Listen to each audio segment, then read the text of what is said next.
allé contre vents et marées jusqu'à l'aboutissement de cette exposition et vous avez expliqué pourquoi, quelles étaient vos motivations. Alors justement, là on a essayé de prendre un petit peu de recul de gens qui n'ont pas été impliqués justement dans cette véritable bataille, mais ce choix d'aller quand même à l'intérieur de ces organisations internationales, comme vous avez dit que vous l'avez fait à Durban, comme vous avez dit que vous continuez à le faire à l'UNESCO, est-ce que, effectivement, c'est la meilleure voie possible? Richard Darmon, qu'est-ce que ça vous inspire, justement, cette stratégie-là? Écoutez, moi, je suis un peu là en position d'auditeur et d'avoir d'abord été très intéressé par ce qu'on a vu, ce qu'on a entendu.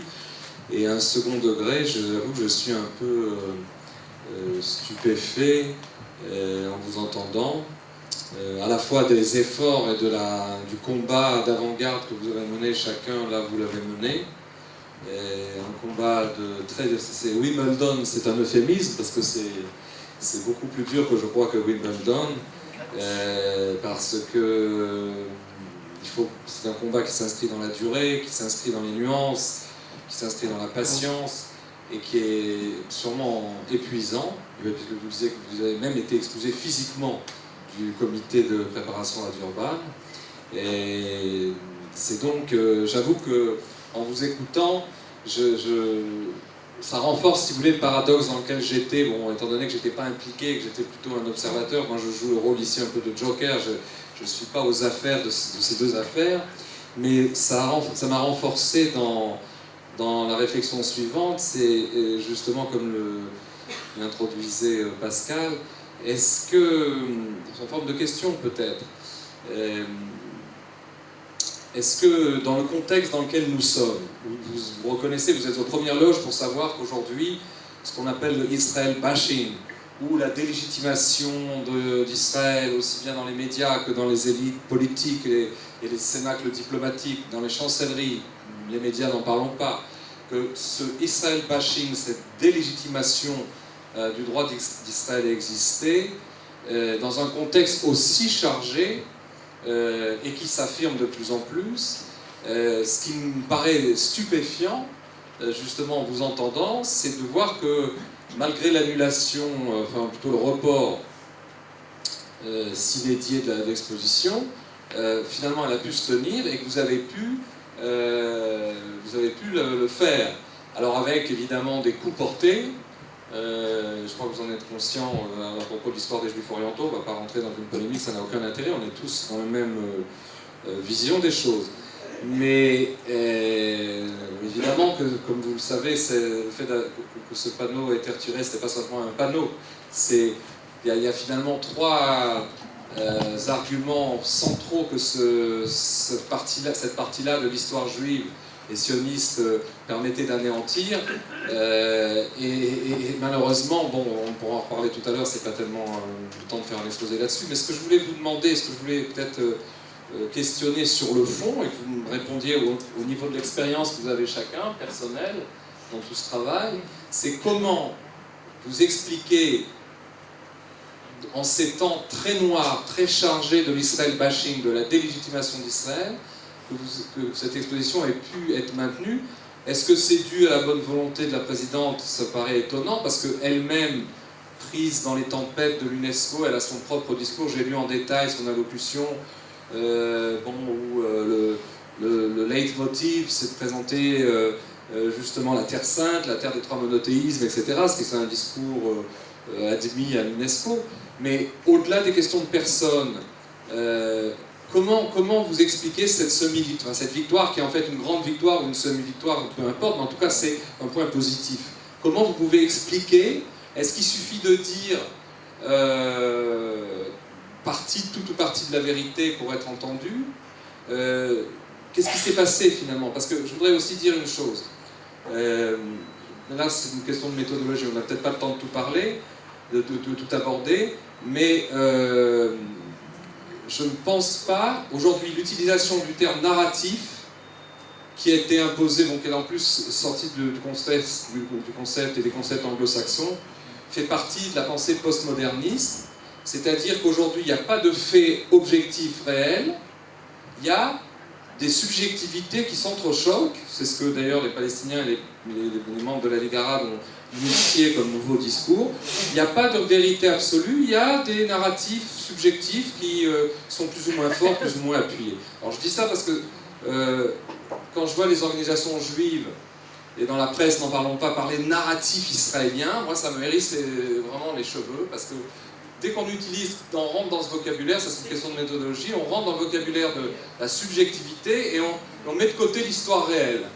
Parce que y a le narratif, d'accord, il y a effectivement une manière de raconter son histoire, son vécu. Mais c'est pas ça l'histoire. Il y a des faits objectifs réels, et c'est ce que je crois justement ce que l'exposition a réussi à sans doute faire, c'est au-delà d'un narratif qui serait finalement qu'un discours subjectif, c'est dénoncer des faits incontestables. Alors une fois cette parenthèse fermée, je reviens à ma question centrale. Comment vous expliquez dans cette nuit de l'Israël bashing de la légitimation, vous avez pu avancer ce pion? Alors justement, avant de vous passer le micro, et j'aimerais avoir votre réponse à tous les deux, professeur Wistrich et docteur Samuels, je voudrais aussi, dans le cadre de votre réponse, justement, puisqu'on y vient, à propos de ces organisations internationales et de ces institutions qui sont donc le théâtre, et vous l'avez décrit, docteur Samuels, de là où se passe aujourd'hui cette guerre, est-ce que c'est un champ de bataille sur lequel on doit accepter d'aller, dans la mesure où, si on accepte d'y aller, on accepte aussi de cautionner le fait que ces organisations ont trahi leur mission initiale et leur objet premier tel qu'il a été décidé par l'ensemble des nations au lendemain de la Seconde Guerre mondiale. Professeur Wistrich et ensuite docteur Samuels. Oui, merci pour cette question qui est importante. Je veux revenir à cette première discussion que j'ai eue avec le rabbin Raya. Parce que, justement, ce qui m'a convaincu le plus de la nécessité de prendre en main cette tâche qui paraissait à première vue désespérée, c'est le sentiment que le combat qui est mené par l'État d'Israël, par tous les groupes différents dans la diaspora, et même ici, ce qu'on appelle Israel Advocacy, tout ce combat n'a pas tellement réussi parce que, entre autres, c'est un combat qui est de loin trop défensif. C'est-à-dire, il y a cette propagande très efficace, très massive, soutenue par les grands nombres, par l'argent, tous les pays islamiques, les pays arabes, la gauche internationale, l'extrême droite, l'opinion publique soi-disant éclairée, les médias, etc. On connaît tout ça. Et quelle est la réponse? La réponse, trop souvent, c'est ou bien l'indignation et la dénonciation, qui est inévitable, et ça doit se faire, évidemment, mais où est la réponse qui essaye de montrer qui sommes-nous, nous les Juifs, nous les Israéliens, qu'est-ce que nous représentons? Quelles sont nos valeurs? Quelle est notre identité? Qu'est-ce que nous exigeons? Alors, j'ai vu tout de suite dans l'idée derrière ce projet une possibilité d'essayer de, je dirais en anglais, to put down the markers. Je ne sais pas comment on peut dire ça. Mais donner enfin quelques...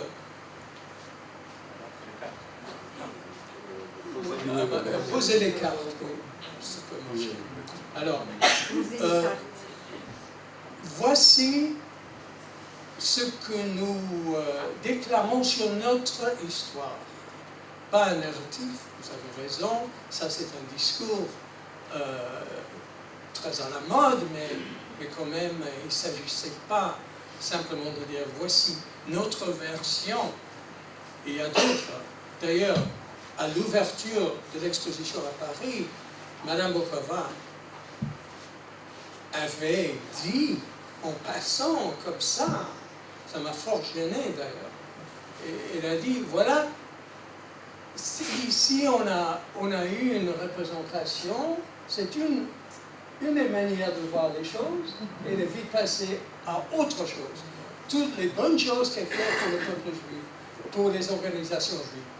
Alors, elle ne voulait pas parler du sujet en tant que tel, le lien entre le peuple juif et la terre d'Israël, parce que c'est trop gênant.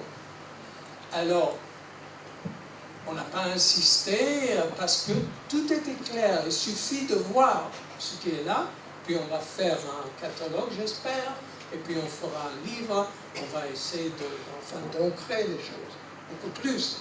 Et bien sûr, on espère que cette exposition viendra au maximum des pays, et peut-être à l'ONU, on verra, tout ça on verra. Simplement, il fallait prendre l'initiative contre ce Israel bashing.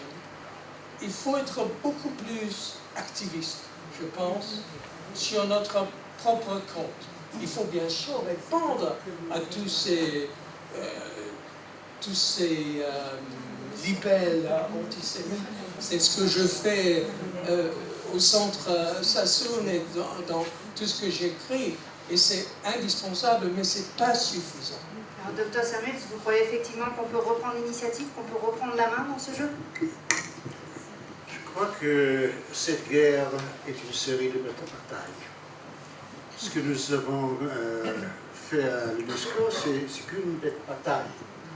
Mais c'est dans un contexte. Et le contexte, vous avez demandé le qui ou le quoi était derrière la volonté préalable de la part de l'UNESCO à faire cet exercice qui n'est pas caractéristique. Je crois que l'adresse, c'est le nom d'un sénateur républicain, Strom Thurmond.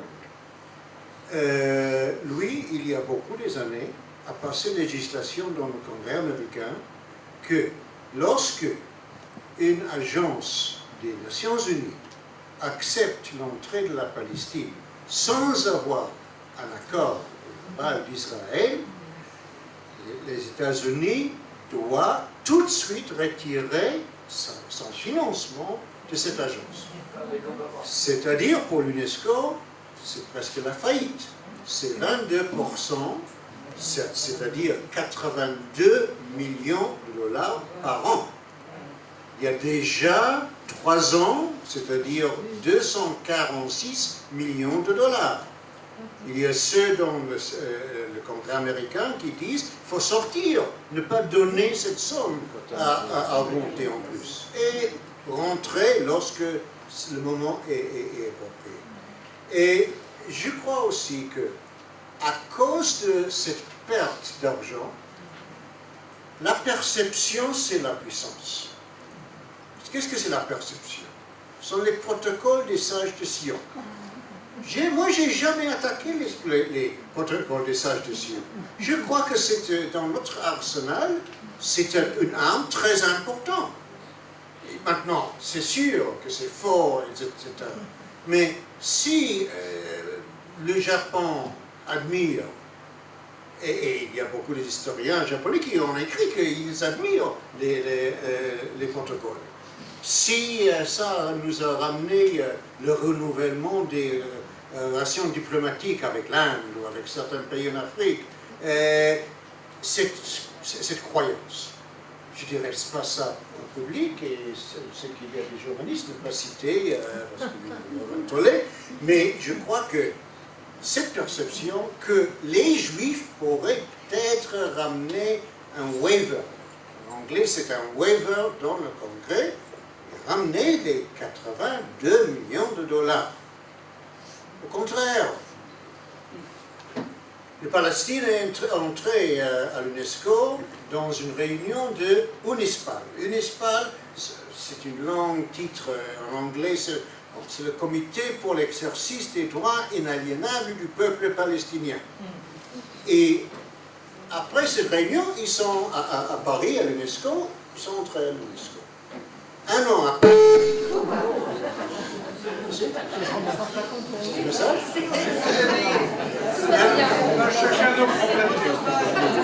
Un an après, il y avait exactement le même scénario à Rome, dans le FAO, l'Organisation de l'alimentation et agriculture. Et j'ai parlé avec l'ambassadeur d'Irak et j'ai demandé à lui, est-ce que ça c'est le même jeu comme à Paris avec l'UNESCO? Il a dit oui, vous avez raison, absolument. Et j'ai parlé avec le secrétaire général de la FAO, j'ai dit, est-ce que vous êtes en condition pour souffrir la perte de 22% de votre budget? Comment ça va revenir? Ça s'était fait à l'UNESCO. Encore une fois, nous, la Palestine n'est pas membre aujourd'hui de la FAO. Je ne dis pas que c'est à cause de cette conversation, mais ils n'ont pas voulu perdre l'argent. Et je crois que le prix de la crise du mois de janvier était qu'il y avait pour un moment l'ère messianique, toutes les organisations juives unifiées, comme à Durban d'ailleurs, et des milliers d'emails des amis musulmans et chrétiens, nous sommes avec vous. Et lorsque UNESCO nous a appelés en urgence, 3 jours d'après, à venir à une réunion, et ils ont dit, mais vous avez lancé contre nous la guerre nucléaire, et je cite. Et qui était le point de la lance de cette guerre nucléaire? BHL, Bernard-Henri Lévy, son article au Monde, dans le Monde, ça a été intolérable pour bon, c'est-à-dire que ça a été un prix de cette crise. Ce n'est pas un prix pour toutes les crises, il faut trouver des autres. Je voudrais ajouter un autre point. Nous ne sommes pas les seuls et cette expérience n'est pas unique. Par exemple, il y avait une exposition de la Turquie qui a présenté les images de l'ère héritage, patrimoine au nord de la Grèce.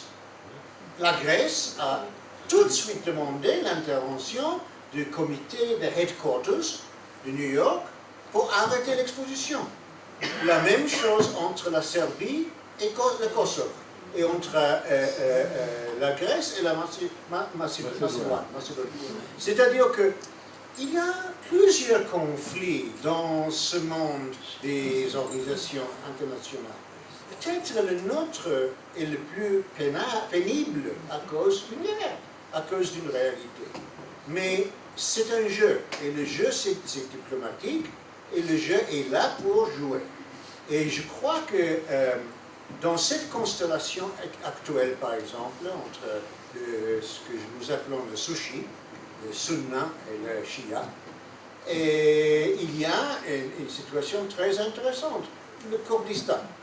J'étais à Halabja, à Kurdistan, et j'ai parlé à 2000 victimes kurdes des gazages de Saddam Hussein, et j'ai dit, moi je suis un juif qui vient en exil, sur les pas de l'exilé d'Israël. Ici, nous avons écrit un livre et nous avons pleuré, ici aussi, maintenant avec vous. Et nous sommes partis d'un procès judiciaire contre une entreprise française et 3 sociétés allemandes d'avoir fourni les précurseurs au gaz, sarin et VX que Saddam Hussein a utilisé contre les Kurdes. Et comme ça, avec les Tutsis Rwanda, aujourd'hui, il faut trouver les amis partout, et je crois que, étant présent dans ces cercles, c'est là que nous pouvons faire aussi des alliances. Donc vous disqualifiez. Oui, voilà, ça ne marche pas. Donc on passe à celui-là, merci.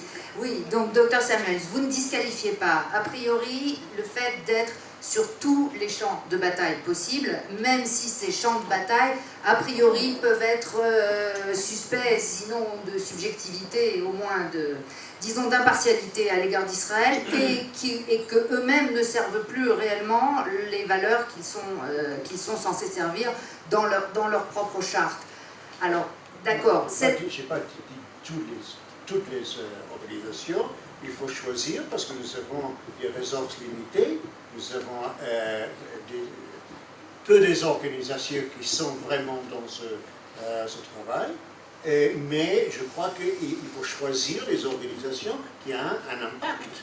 Un impact tactique, un impact qui serve les intérêts que vous défendez. D'accord. Ok.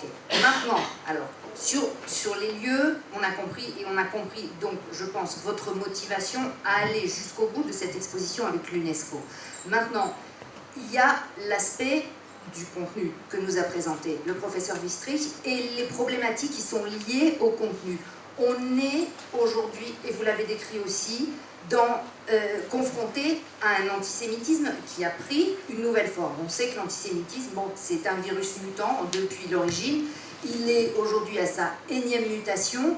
Et cette mutation, justement, l'antisémitisme qu'on voit aujourd'hui, est-ce que vous le décririez comme alimenté par une idéologie dominante ou plutôt par des courants différents?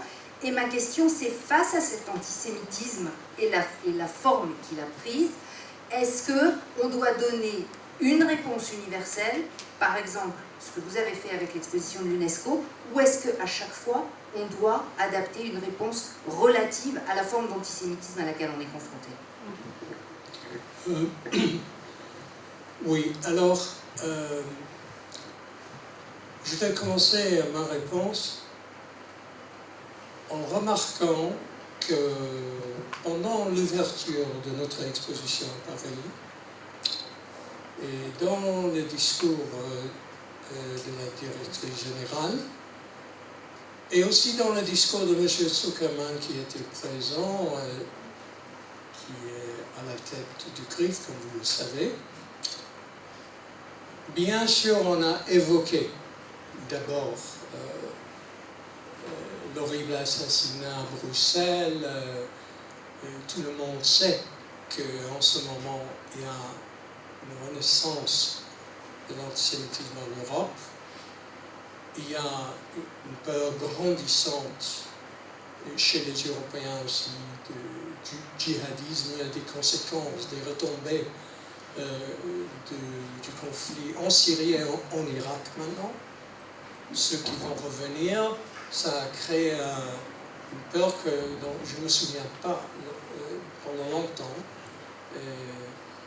Subitement, on prend conscience de ça sans vraiment faire le lien et qui devrait être fait entre le danger djihadiste et le renouveau de l'antisémitisme. Ce qui se passe dans toutes les instances, y compris à l'UNESCO, mais partout, au niveau des gouvernements, au niveau des médias, etc., c'est qu'on parle de la montée de l'extrême droite, on parle en général d'un danger antisémite à cause des incidents violents, etc. Bien sûr, Bruxelles était une chose tellement dramatique et au cœur de l'Europe, etc. Donc, on ne pouvait pas tourner le dos. Et puis, on est conscient du djihadisme, mais on hésite ou on ne parle pas du tout du lien entre les choses. C'est ce qu'on appelle en anglais « to connect the dots ». Ça, on refuse de faire depuis très longtemps, parce que je suis dans cette affaire, impliqué dans cette affaire, depuis des années et des années. Et pas seulement quand je suis devenu, il y a 13 ans, j'ai dirigé le centre Vida Sassoon. Bien avant cela, pendant des années, j'ai fait mes recherches et je n'avais pas de doute depuis les années 80 qu'enfin le plus grand danger, non seulement pour les communautés juives, mais pour le monde occidental, Et pour les Arabes eux-mêmes, parce que eux, ils payent le prix dans leur aveuglement total, ils ne se rendent pas compte, sauf quelques intellectuels ici et là, très rarement, et ils se rendent compte, ça existe, mais c'est très peu de personnes, à quel point ils sont rangés eux-mêmes par ce fléau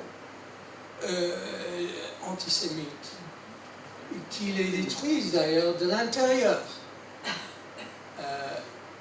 Et on devrait faire beaucoup plus d'efforts d'ailleurs pour mettre l'accent sur ce point-là. Maintenant, on était le jour même de l'ouverture, Shimon et moi-même et quelques personnes du centre visital ont été reçus à l'Élysée par le président de la République. Il y a eu un entretien où justement les deux sujets principaux ont été le Moyen-Orient, la situation au Moyen-Orient et le problème de l'antisémitisme. Et on a pu écouter des propos. Le président, c'est important qu'il a aussi écouté des propos. Mais lui, il a dit certaines choses.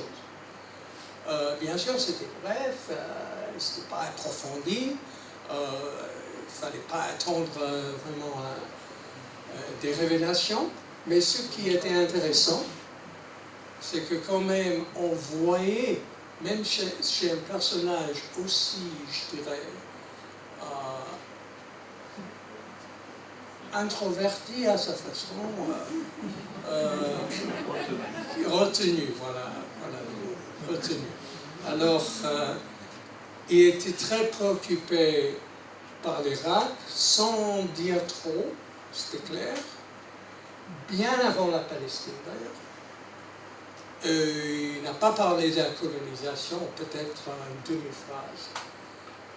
Je crois qu'il comprend, même si la position de la France est moins claire, mais il comprend que ce n'est pas là le problème du Moyen-Orient. Les Américains n'ont pas encore, paraît-il, compris. Alors, c'est pas là, mais je crois effectivement l'antisémitisme pose maintenant un problème, même pour les Européens, même si leurs réponses, comme toujours, sont absolument inadéquates, et aussi, je dois le dire, un mot critique sur la position officielle de l'État d'Israël. Depuis très longtemps, je pense que dans le ministère des Affaires étrangères et dans d'autres départements, y compris même aux plus hautes instances du gouvernement israélien, c'est pas qu'ils ne comprennent pas, mais je trouve qu'il n'y a ni stratégie, ni vue d'ensemble, ni compréhension, ni le courage d'ailleurs de dire ce qu'il faut dire, et surtout pas vis-à-vis des pays arabes et le monde musulman, et on ne le dit pas non plus vis-à-vis de l'Europe, et donc le travail de plus en plus est fait par les organisations comme le Centre Visital, et c'est dommage, il faut que ça change. Richard Darmon, vous confirmez cette dérive du combat d'Israël, de l'État vers les organisations et les institutions étatiques? C'est un phénomène, j'allais dire naturel, mais on ne peut que... Depuis des années, ce n'était pas seulement ça qui m'a rendu conscient du problème. Que chez beaucoup de représentants de ce pays, un peu partout, dans les missions diplomatiques aussi, il n'y a pas ce que personnellement, je pense, est le minimum, c'est-à-dire de croire avec la foi qu'il faut, et bien sûr l'intelligence, la lucidité, la connaissance, mais la foi aussi est importante. Il faut croire dans la raison d'être de ce pays et son avenir. Et pour convaincre les autres, C'est le minimum indispensable. Et je ne le vois pas souvent chez les représentants de ce pays. À l'étranger aussi. J'ai rencontré pas mal d'ambassadeurs d'Israël. Et bien sûr, il y a des exceptions très honorables. Il y a un représentant formidable d'Israël à New York, à l'ONU. Il y en a comme ça. Mais il y a aussi des autres. Et je me pose la question, qu'est-ce qu'ils font dans leur fonction? Alors, c'est triste. Maintenant, j'espère que ça changera. Et en ce qui concerne le problème de la délégitimation, on a organisé chez nous une grande conférence il n'y a pas longtemps, chez nous Samuel Siveté, il a parlé justement de ce problème du vol de l'identité d'Israël. Il y a eu beaucoup de présentations de haute valeur. Il y a un autre problème là, que je n'ai pas évoqué, personne n'a dit, les médias israéliens. Et moi, j'ai eu vraiment, depuis des années, une expérience. Il ne faut jamais être désespéré, je ne suis pas, au contraire, je suis optimiste et je continue. Et peu importe. Mais je dois dire que la plupart des médias dans ce pays, quand ils abordent ce sujet, bien sûr de temps en temps ils l'abordent, c'est toujours dans un certain prisme qui est décidé d'avance, c'est-à-dire s'il y a quelque chose en Ukraine, oui, tout de suite, parce qu'on connaît ça, pays de pogrom, etc., on va en parler. Maintenant, la France, quand même, c'est un peu plus intéressant parce qu'il y a de l'alliance de la France. Et si quelque chose arrive aux États-Unis, oui, bien sûr, quand il s'agit de la droite, des néo-nazis, l'Holocauste, négationnisme, on est prêt. Mais pour les sujets vraiment, je dirais, critiques, il y a beaucoup d'hésitation, de manque de volonté de l'aborder, parce que tout de suite, si on parle par exemple de ce racisme antisémite arabo-musulman, qui est absolument infernal, alors là, pour déjà l'évoquer, on est catégorisé. On est de droite, sinon de l'extrême droite. Ce qui est complètement dingue. Parce qu'on n'a pas besoin d'être de droite pour comprendre le danger. Le danger pour tout le monde. Et sur le plan des droits de l'homme, d'abord, qui ne s'appliquent pas, paraît-il, aux juifs israéliens, quand ils sont massacrés. Voilà. Merci. Je crois que pour l'ensemble du public et même ici sur cette tribune, je crois que nos intervenants ont quand même là nous ont apporté un éclairage qui était indispensable, qu'on arrive à comprendre de quoi il s'agissait. Maintenant,